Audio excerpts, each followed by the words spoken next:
Hoje, em especial, nós vamos abordar um tema muito importante, um conceito psicanalítico proposto pelo nosso querido professor Renato. Gostaria de agradecer a presença do professor Renato, da Amanda, da Marilda, que vai nos prestigiar essa noite para que a gente possa refletir mais sobre o modelo espiral. Vocês podem encontrar na íntegra, bem detalhado, é uma leitura muito nutritiva, no livro do professor Renato, Acolhida em Psicoterapia. Também, caso queiram adquiri-lo, abaixo aqui do vídeo a gente tem o contato do professor Renato, vocês conseguem adquiri-lo através de lá também. Esse tema está proposto na página 173, o movimento espiral no desenvolvimento mental. E eu gostaria de iniciar a nossa reflexão lendo um primeiro poeminha que é muito pontual sobre o que nós vamos abordar hoje, que é também do professor Renato. O tempo que leva. Levei um bom tempo para perceber que, independente de o desejo reclamar, as coisas levam seu tempo para acontecer. O tempo dissolve o desejo de aprisionar, que tende de maneira egoísta manter as coisas que o tempo deve levar. Então gostaria agora de passar a palavra ao professor Renato para a gente começar essa reflexão de hoje.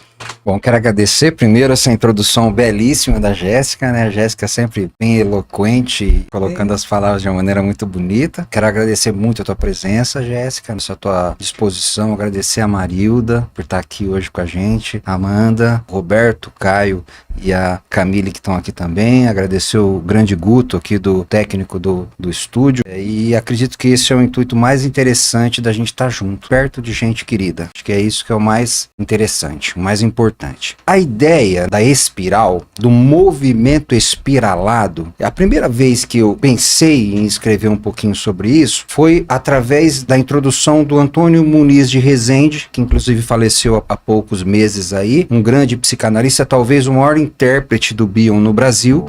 E ele propôs a ideia do movimento helicoidal, o movimento em hélice. Propôs através de uma colocação do Bion. Mas o Bion tem essa peculiaridade. Ele não explica a coisa, ele não coloca a ideia de uma maneira destrinchada, mas ele provoca, joga sementes para que o sujeito vá lá e pegue aquilo e possa expandir. Então, essa ideia do movimento helicoidal e do formato espiralado começou a me despertar alguma coisa. Aí começamos a perceber que esse movimento, na realidade, está em tudo que você olha. Tudo que você olha, de alguma forma, você vai encontrar aquela configuração espiralada. Então, a gente tem lá, por exemplo, a curva de Fibonacci, a proporção áurea, um caracol, onde... A capa do livro. Aí, né? A capa do livro, eu desenhei aqui de uma forma meio esquizofrênica, querendo representar isso. A proporção áurea, o que é a proporção áurea? Dois números que somados geram um terceiro, que a soma dos dois anteriores vão sempre gerando um próximo. Então, 1, 2. 1 mais 2, 3. 2 mais 3, 5. 5 mais 3, 8. E aí vai, a soma dos dois anteriores vai ampliando essa proporção da espiral. Não só dentro da matemática, da ciência, aí a gente encontra isso. A gente encontra também no estético-artístico. Talvez as obras mais belas são aquelas que a gente tem essa proporção áurea. Você não precisa ir muito longe, procurar no Google aí, proporção áurea, você vai encontrar várias aplicabilidades desse modelo. Na natureza, caracóis, se você procurar ali o formato do girassol, então tá em todos os lugares que você olhar, você vai ser capaz de, com um pouquinho de cuidado, encontrar aí, ó. Olha, bacana. Olha aí, obrigado, o Guto. O Guto colocou aqui pra gente, ó. Então você pesquisa ali imagens do Google, tem inúmeras aplicabilidades da proporção áurea. A Mona Lisa, é uma proporção que vai trazendo esse movimento espiralado. Então me chamou a atenção isso, não está explicado nem pelo Bion e também não da colocação do Muniz Rezende, então eu falei, puxa vida, talvez merecesse um pouquinho mais de cuidado essa reflexão. E aí eu quis trazer isso para o âmbito emocional, para o âmbito do desenvolvimento emocional, que talvez a mente também teria essa mesma proporção espiralada. Recentemente, a gente estava trocando uns vídeos, né, com a internet, que também foi muito interessante, que a construção do tecido que forma que reveste o coração, forma ele, é em espiral. Então, assim, muito interessante e simbólico pro Gepa. E me chama muita atenção, professor, porque hoje o Gepa, trazendo esse olhar, aquilo que estava já se movimentando em você, sobre a proposta do bio, enquanto a gente também coloca a questão das sementes. A ideia não é trazer nada pronto, é para que cada um possa desenvolver mesmo. E o que a gente vai fazer agora é justamente isso, pegar uma semente que agora você está nos lançando, o terreno já está fértil, porque a gente foi se nutrindo para deixar germinar essa ideia. E também, acho que agora um passo é pensarmos o quanto o ambiente vai promover cada volta que o sujeito vai dar nessa espiral. E a gente tem, né, Jéssica, essa ideia de que, assim, o movimento emocional é cíclico. Vivemos ciclos. Mas, quando a gente fala de ciclo, a gente está falando de uma visão bidimensional, 2 dimensões. E quando a gente fala da espiral, a gente traz mais uma dimensão. Então, é tridimensional. Quando o Muniz Rezende propõe essa ideia, ele fala do movimento helicoidal, assim como uma hélice funcionando num helicóptero. O helicóptero sobe através desse movimento helicoidal. A minha proposta, ela muda um pouquinho, porque a minha proposta traz uma espiral deitada. Ela não está configurada na vertical, mas na horizontal, como se ela estivesse deitada, preferencialmente para a esquerda, no eixo, e as voltas se expandindo a cada grau. Então, a cada volta se expande uma circunferência e um grau no eixo, um ponto inferior e um ponto superior. A cada volta, o sujeito vai experimentar uma dimensão profunda e uma dimensão elevada. Então, cada ciclo faz com que o sujeito ande um grau no eixo horizontal e expanda uma circunferência na vertical. Esse pensamento, quando atrelado ali com a teoria da Klein, da teoria das posições, a esquizoparanoide, a depressiva, eu considero como uma expansão também desse olhar. Assim como o Bion foi expandindo Klein, agora a gente tem uma nova expansão. Em um dos nossos encontros nos grupos, você trouxe uma visão, um exemplo que é um modelo simples que eu costumo usar também, porque faz muito sentido. Pensando na ideia da parte baixa da espiral e a parte alta, e no comparativo com a parte baixa, a posição depressiva, de integração, de olhar para si, e a parte alta dessa espiral comparada à posição esquizoparanoide, que seria essa divisão do que é bom, o que não é, até uma parte mais ativa, vamos dizer assim, né? Sim. O modelo simples é a questão da descida, que é justamente o início desse poema que fala, é preciso deixar ir aquilo que precisa ir, e o desejo acaba obstruindo isso, a gente quer impedir. Então, o modelo é, se a gente pensa numa ladeira e você tem uma bicicletinha e você tem uma subida muito íngreme depois. Sim. Se eu começo a ter medo desse movimento mais depressivo, de embotamento, de voltar-se para do entristecer, que tá dentro do processo de integração, eu vou começar a brecar essa descida, e aí vai ser muito mais difícil eu conseguir fazer o processo da volta. Eu perco a autonomia, né? Perfeito. E acho isso muito real na clínica, a gente vê muito isso. Eu perco o impulso. Exatamente. Porque o momento doloroso é o momento de maior crescimento, caso a gente possa se permitir crescer a partir daí. Um ponto muito importante que a gente consegue ver no dia a dia. Isso que a Jéssica está trazendo tem uma expansão grande dentro da prática clínica, porque eu vou falar nesse mundo da materialidade, a impressão que eu fico todas as vezes que chega, né, para nós esse sujeito desintegrado no mundo das ilusões, ele não consegue perceber ainda o que faz com que não tenha essa possibilidade de começar nesse movimento helicoidal. Então, assim, o movimento da clínica me parece que é dentro desse modelo, né? O sujeito chega no mundo da ilusão, a partir do momento que ele começa a ter essa percepção da realidade, ele começa aí essa possibilidade desse movimento, onde encontra esses dois pontos, é a impressão que a gente fica que vai, né, nesse movimento aí, expandindo um pouquinho. Eu queria ler o trechinho do Bion, e eu acho tão interessante que esse trecho que tem essa proposta, né, do movimento helicoidal é nas palestras aqui no Brasil, né, que a gente encontra. E eu queria ler, mesmo que, né, a gente não precise ter esse apego muito metódico, assim, com as teorias, mas é interessante até porque, como foi em uma palestra, né, ele foi uma coisa assim... Espontânea, né? As discussões que estamos tendo aqui poderiam ser representadas figurativamente por uma hélice. Nós continuamos voltando para o mesmo ponto, apenas em diferentes níveis da hélice. Tudo que nós dizemos está relacionado tanto ao curso normal do trabalho analítico que fazemos, quanto às várias teorias que são abordadas. Se vocês sentirem que não estão familiarizados com a teoria, penso que seja uma ilusão devido ao fato de estarmos em um ponto diferente neste progresso helicoidal. Isso apenas parece ou soa estranho porque é declarado de uma forma bastante diferente da última vez ou da próxima vez. E isso é muito interessante, né? Inclusive, um conceito muito bem estruturado, assim, muito básico para nós aqui do GEPA é essa ideia da concórdia. Então, ele coloca, assim, né, em outras palavras, mas mais ou menos isso, né? Porque nós não precisamos ceder à discórdia.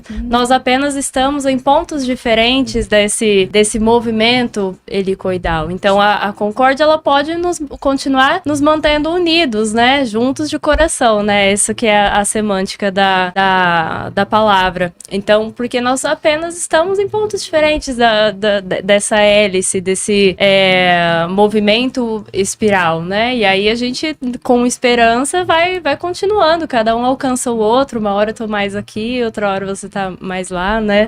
E é muito interessante também que nas linguagens leigas, assim, eu tenho tido uma observação muito interessante com relação a isso, que nos ditados populares, a gente sempre é só pensar um pouquinho mais fundo, assim, que a gente encontra uma verdade, né? E as pessoas, de outra forma, talvez de uma forma não tão expandida quanto a gente tá propondo aqui, as pessoas falam sobre isso, né? A vida é feita de altos e baixos, né? E aí o que acontece é que muitas vezes, já até postei isso, a gente já falou um pouco no grupo, o professor Renato também fez vídeo sobre isso. O que acontece é que as pessoas tendem a associar isso de outra forma por conta dos desconfortos, né? Então, nós estamos em todo esse movimento. É importante que a vida continue em movimento, né? Nesse movimento espiral. E aí o que acontece é que parece que a gente tá falando aqui que, então, os momentos que a gente tá ali mais baixo na espiral, esse baixo da vida, né? Dos altos e baixos, é a parte ruim da vida. Quando na realidade não. É a parte só mais desconfortável, né? A parte um pouco mais depressiva, como a Melanie Klein iria colocar. Mas todo este movimento é saudável. É essa que é a diferença. Mas, por ser desconfortável, as pessoas tendem a associar isso com uma coisa ruim. Estou numa fase muito ruim da minha vida. Na parte do texto, pegando esse gancho que a Amanda trouxe, uma referência também no texto do Freud, Recordar, Repetir e Elaborar. Eu acho que realmente a gente percebe uma angústia. Dentre essas voltas, a gente pode ter as voltas que não são tão distantes, que não teve talvez uma elaboração, um crescimento tão expansivo, e pode dar a impressão da repetição mesmo. Parece que eu tô no mesmo lugar, parece que eu falo da mesma coisa, principalmente no processo de análise, em que a gente volta e fala daquela dor, e acredito que também seja importante a gente falar sobre as várias espirais dentro de uma mesma espiral ali para pensar, porque com cada função, com cada vínculo, nós vamos ter, podemos pensar assim, né? Nós vamos ter essa espiral sendo desenvolvida. Então, se a gente pega a função materna, são tantos momentos, são tantas necessidades que vão precisar ser supridas, e que a gente vai conseguindo avançar também conforme um mínimo necessário ali para que aquilo se desenvolva. Então, acho que falar também da repetição dentro do processo de quando ela não é tão distante uma da outra, volta, pode até parecer uma volta em falso, né? A gente pensa no texto. Acho que também é um ponto muito interessante.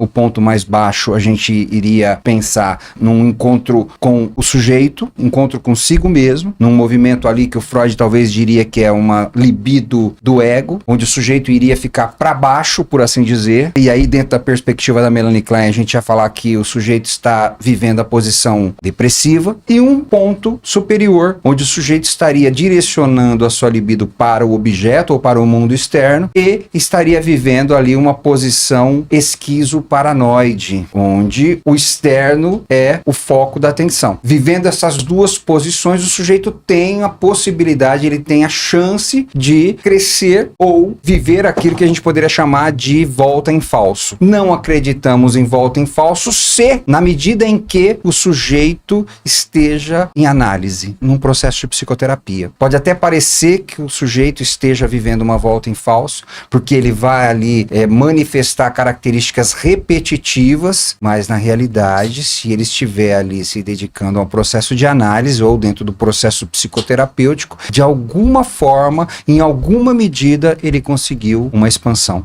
Nós podemos pensar essa ideia da volta em falso, para que talvez as outras pessoas também possam pegar, o momento que nós vamos para análise e repetimos, parece que é a mesma história. Então, às vezes a gente já reconheceu. Esse também é um ponto bacana da gente pensar. Nós vamos ali pro consultório e nós falamos sobre as nossas dores, sobre uma situação X, e vamos repetir ela com muita frequência. E pode até parecer realmente essa ideia da volta em falso, porque eu já falei, eu já repeti, mas eu ainda não veio pra ação. E é sobre isso a repetição. Conforme nós vamos pensando um pouco mais sobre esses elementos, sobre a situação, a didática, a gente consegue cada vez olhar um pontinho diferente. Em alguns grupos a gente sempre faz as comparações. É como ver um filme mais de uma vez, como ler um livro mais de uma vez, porque você já se abriu para pontos e quanto mais você olha para aquele mesmo lugar, mais ampliado vai ficando a percepção, né, as considerações. Até mesmo a gente pode falar sobre as resistências, porque elas vão se desfazendo e a gente vai podendo chegar no centro da dor ali em específico. Então essa repetição é importante. Mas vai gerar uma certa angústia que no setting terapêutico vai ser acolhido ali pelo profissional, pelo momento, dissolvido, para que a transformação possa acontecer. Me parece que a condição fundamental para que haja uma expansão e para que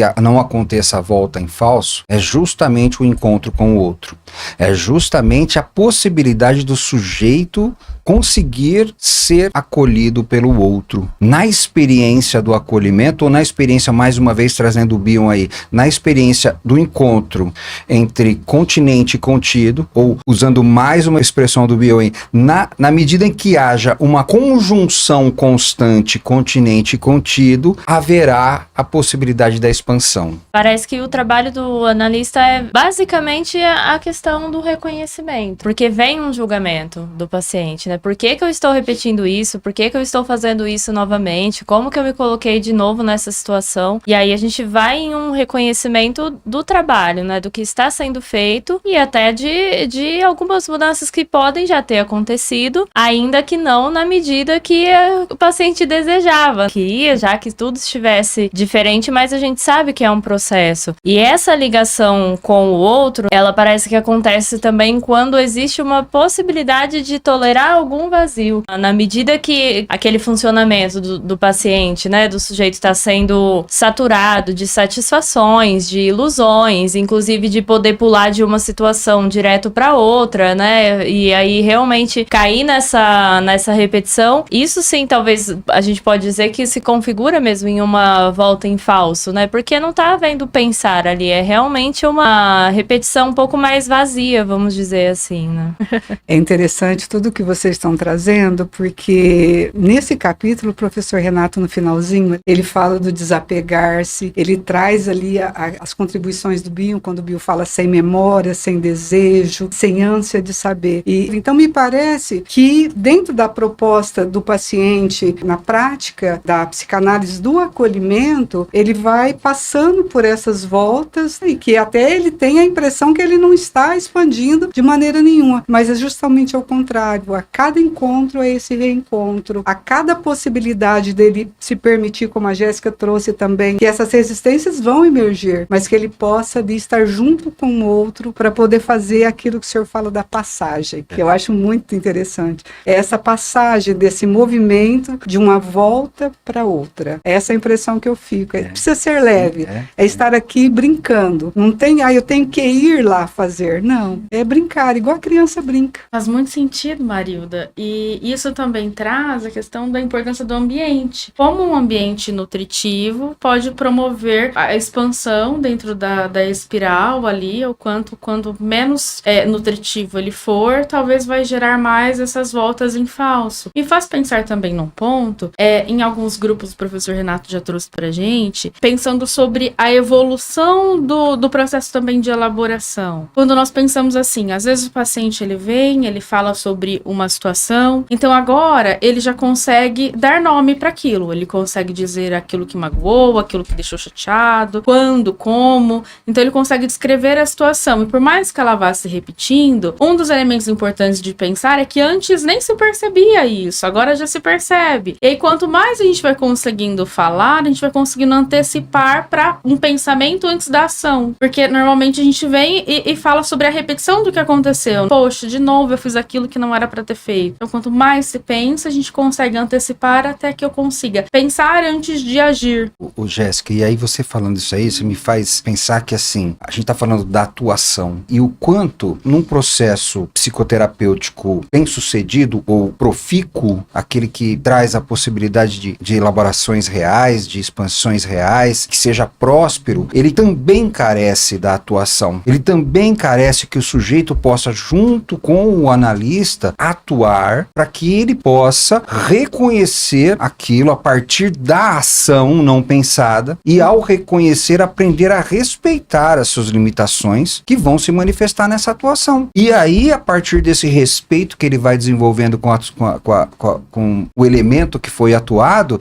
ele passa a se responsabilizar por isso. E quando eu me responsabilizo por isso, quando eu fecho esse ciclo de reconhecer, respeitar e me responsabilizar, isso está pronto para se transformar. Ou seja, houve uma expansão nessa espiral. São pontos, assim, né, que são atingidos nesse movimento espiral. Arquimedes, né, que foi um filósofo, ele notou e propôs essa ideia do parafuso, né, que ficou conhecido como o parafuso de Arquimedes. Porque ele notou que esse movimento espiral, assim, do parafuso, ele também traria a possibilidade de trazer alguma coisa que está em um nível mais baixo para um nível mais acima, né, e hoje em dia utilizam isso, né, como uma bomba para puxar água, por exemplo. Então é um cone assim, né, com esse parafuso dentro e o movimento espiral vai puxando a água de baixo e trazendo para cima. A mesma coisa que pode fazer com terra, né? Se quer fazer um buraco na terra, é o mesmo movimento que vai trazer para cima. E eu achei muito interessante porque é o mesmo movimento espiral, né, que te tira de um nível mais baixo mesmo, assim, né, nesse Primitivo, né, isso, Amanda? mais primitivo, muito boa palavra, mais adequada. Mais primitivo para alguma coisa cada vez mais sublime, assim, né? Mais expandida, Nobre, né? mais nobre. Agora seria mais uma dúvida também, ouvindo a Amanda e pensando no modelo que o professor nos trouxe, vamos ver se faz sentido. Conforme a gente também está vendo novas camadas dessa espiral, mas como a gente pensou em pequenas espirais também dentro dela, seria possível, conforme nós vamos vivendo essas lá em cima, também a possibilidade desses sentimentos que não foram vividos lá atrás de emergirem. Ah, não tenha dúvida. Não é? Principalmente no setting terapêutico a gente vê Sem bastante dúvida. isso. É. A questão da transferência que acontece, os modelos, as oportunidades de reviver algo que não foi elaborado lá atrás. O modelo que a Amanda trouxe é muito interessante. Nossa, porque, né, porque ele, se você for pensar assim, num instrumento que busca algo que está lá embaixo e a partir da espiral vai emergindo, né, então isso traz a ideia de que sentimentos, elementos que estão lá no passado possam emergir e ganhar uma chance de serem elaborados. Isso não quer dizer que a experiência lá de trás vai deixar de existir, mas ela vai ganhar um novo significado, ela vai ganhar ali um novo olhar. Nem que houve uma regressão, né? Não, Apenas. Não acreditamos em regressão, Sim. né, Jéssica? Essa ideia, por muito tempo, foi muito cogitada dentro da psicanálise e até hoje muita gente fala dessa ideia de regressão. Mas não existe regressão. Você não tem tem como voltar no passado. Você não tem como retornar num ponto lá de trás. O que acontece é que você manifesta algo que nunca evoluiu. Não existe involução no processo psicoterapêutico ou no processo emocional afetivo, porque a gente está falando de maturação. E se houve maturação, não tem como desamadurecer. É interessante a gente lembrar também que, né, eu trouxe essa ilustração do parafuso de Arquimedes, e aí a gente já fez o professor já trouxe uma expansão, né, aqui junto com a Jéssica. É bom a gente lembrar que também não é esse o nosso trabalho, né, porque agora já vai... Essa é a fama da psicanálise, né, não, assim, a psicanálise serve pra você ficar lá, cavucando, como se fosse paleontólogo, né? Arqueólogo, né? Vasculhando coisa ali, aí também não é esse o nosso trabalho, a gente não é o... Desculpa te interromper, Amandinha, mas que por muito tempo a psicanálise pregou isso, que o psicanalista seria um arqueólogo que iria desenterrar coisas da vida do paciente. Isso hoje hoje passa a ser um desrespeito com a vida do paciente. Você não vai mexer em nada na vida do paciente que não possa emergir espontaneamente e porque o ambiente está sendo seguro o suficiente, confiável o suficiente para emergir. Desculpa te interromper. Não, mas é isso, fica parecendo, né, se a gente não pode ganhar de novo essa fama, né, agora a gente não é mais arqueólogo, agora a gente é o parafuso de Arquimedes. Então, mas a tua proposta, Amanda, eu acho que é muito mais assim de mostrar que o processo vai levar a isso, não que a gente vai provocar isso. Não é instalar um aparelho no paciente que vai puxar alguma coisa, mas que o processo da progressão da espiral vai criar este mesmo movimento. Porque na realidade isso é um movimento muito espontâneo. Na realidade ele vem até justamente depois que já, né, que os sentimentos já desabafaram um pouco, aquelas emoções que estavam muito afloradas assim puderam, né, apaziguar um pouco. Aí pode ser que isso aconteça, né? Olha, eu lembro de uma ilustração que o professor Renato fez uma vez que eu nunca mais esqueci, que é de você estar com o braço preso em um buraco com alguma coisa lá embaixo te machucando, né? E aí você vai investir mais tempo tentando descobrir o que tá lá te machucando ou tentando tirar o braço para que aquilo não te machuque mais. E aí depois que você conseguiu, né, assim, fazer aquele movimento de tirar, de sair daquela situação, aí pode ser que você dê uma olhada, era isso.